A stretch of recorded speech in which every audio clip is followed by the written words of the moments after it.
ડીસાના થેરવાડામાં મધરાત્રે ભયાનક વાવાઝોડાનો કહેર જોવા મળ્યો. ઘરના પતરા ઉડતા ખેડૂત પરિવાર લાચાર બન્યો.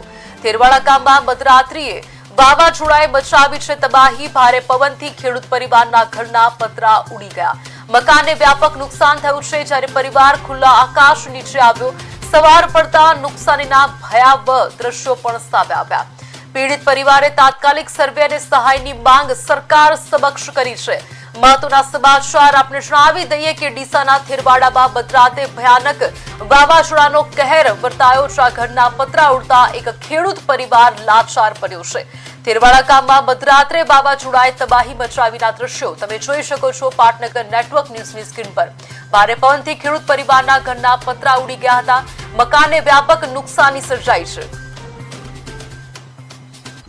એટલી કુદરતની મહેરબાની.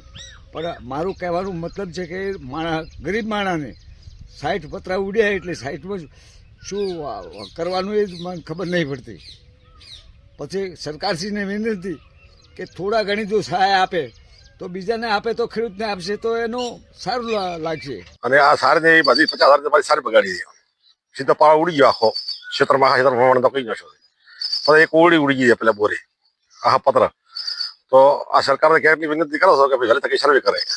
પતરા, ઘર, ઝાડ બધું તૂટફૂટ થયેલ છે. તો સરકારશ્રીને અમે જાણ કરીએ છીએ કે અમારું નુકસાન ને અમારા પશુને ખૂબ નુકસાન છે. તો સાહેબ જે તમને યોગ્ય લાગે ધ્યાનમાં લઈ અમને આની વળતર આલવા માટે નમ્ર વિનંતી છે સાહેબ.